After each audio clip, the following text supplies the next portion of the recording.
Well, it's finally here. The World Cup squad. 33 players who have worked hard over the last 4 years, well, some of it less, but worked hard to get into this squad. I'll put the graphic up here, and I know it's quite hard to kind of grasp which position, who's in which position, if you don't 100% know, because it's all in alphabetical. Don't worry, I've got a list of who's in which position here. So that's going to be just kind of help you guys break it down and see.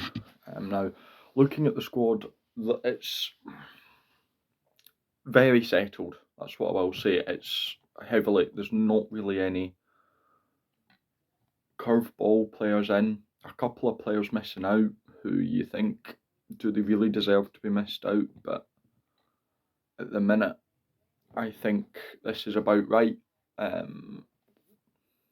So yeah, it's good to see that there's a couple of players in who did have a few injury doubts over the last couple of games. Ben White and Duhan are both in, despite going off with injury in the last couple of games, but that seems to me like they'll be fine for World Cup. So let's get into it. So at loose head prop, we have Jamie Batty, Pierre Schoeman, and Rory Sutherland. So that's our three props, three pretty decent props, all three have over 20 caps, which is good, fairly settled. All three have played well. I would start Schoeman out of the three of them in the big games. Probably have Sutherland on the bench. And yeah, hooker, you've got Ewan Ashman, Dave Cherry, and George Turner. Now there's one outlier there who should start every game. It's George Turner. He's comfortably got more caps than the other two. He's probably Scotland's best hooker at the minute.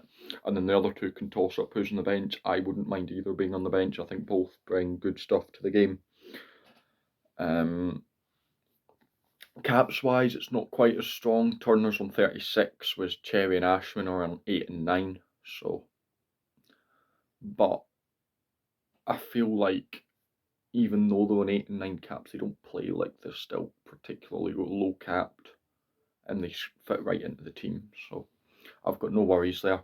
At tight head, you've got Xander Fagerson, who's obviously not banned, because he would have gone to tackle school, so he'll only miss the Georgia game. That's it. You've got WP Nell, and you've got Javan Sebastian. So I said I wanted Sebastian to go, and luckily enough he is going. I was pleased with him.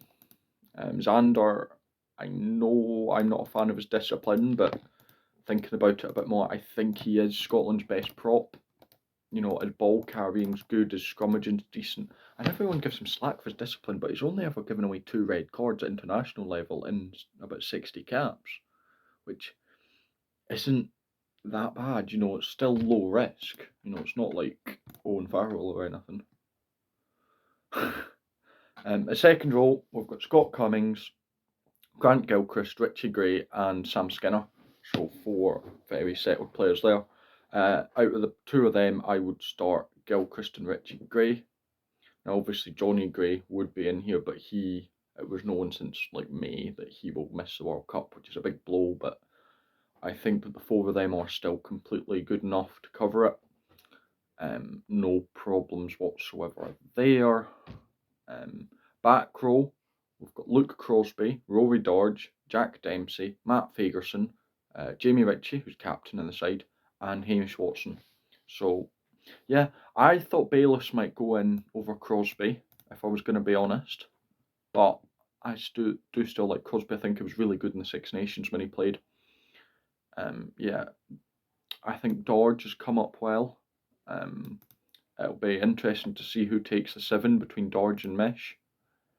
Dempsey and Fagerson for 8 also will be a good battle.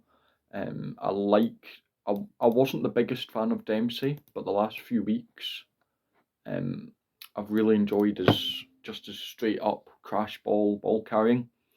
And Matt Fagerson always puts in a shift, can get 15-20 tackles a game, always good work rate, which is what you like to see. Scrum halves, he's gone with George Horn, Ali Price, and Ben White. Nothing too out there at the minute. I would start Ben White. is by far the best 9 in Scotland, and to be honest with you, I would also have George Horne on the bench for all the big games. I like the energy he brings. You look at the France game, and I think that he has brought on a lot of energy and helped that fight back. Price has just dropped out of form a bit in the last couple of years. Ever since he was the main starter for the Lions, and he was the best 9 in the Lions Nations then, but since then he's not been on form. Ben White came in and kind of dethroned him a bit. At 10, Ben Healy and Finn Russell. Again, no problem with either of them. Healy's only got a couple of caps for Scotland, but he's played well enough to show that he can definitely do the job. Finn Russell's Finn Russell, the best 10 in the world, hands down. No questions there. Obviously start Russell. I wouldn't mind Healy on the bench, but I think that they won't bench him. I think he might play in like the Romania game. He'll start when they just try to give some of the bigger names like Russell a rest. Centres, you've got Chris Harris, Hugh Jones, Cameron Redpath and Sione Tuipulotu. Again, completely fine with the four of them. There was quite a question if Chris Harris was going, but after kind of looking at the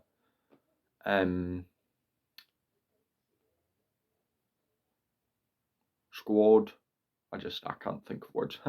Looking at the squad and realising that you kind of need 4 centres. And yeah, so I would obviously start Hugh Jones and Tuipulotu. I think they are holding moves back for the World Cup, especially with South Africa up first. They've just not been as creative in these summer tests as they were in the Six Nations. So either there's something going on or they're just holding stuff back, which I think is the more probable option.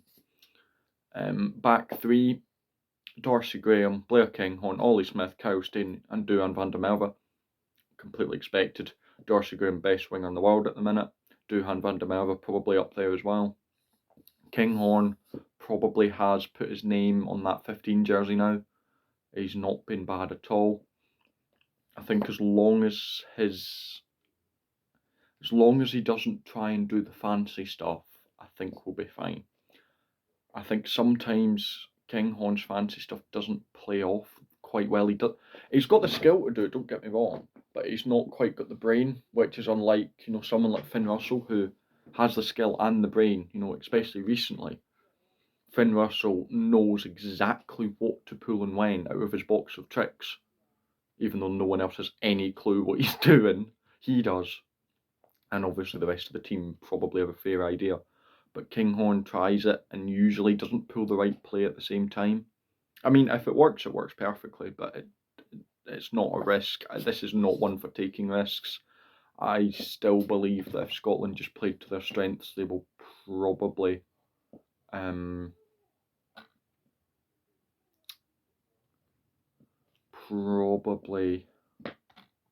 cause South Africa and Ireland problems. Let's just say that. I believe they can do it. I really believe that. I mean, we'll get a stronger thing this weekend, but something tells me that this South Africa side's not as strong as it should be. Now, I don't know if there's a reason behind that and if it'll be sorted, but especially in the Rugby Championship, they were not as strong as I expected them to be. So we'll see if they improve. I mean, I know they're missing a lot of big players.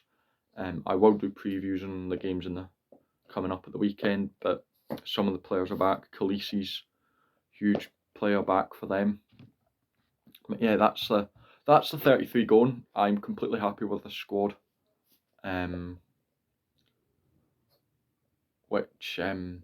Yeah, nothing out of the pocket, completely fine.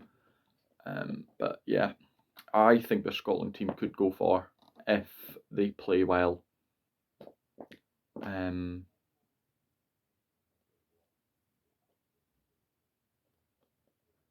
Yeah. Thanks for watching. If you enjoyed, subscribe, and until next time, I'll see you later. Oh, I'm knackered, I tell you.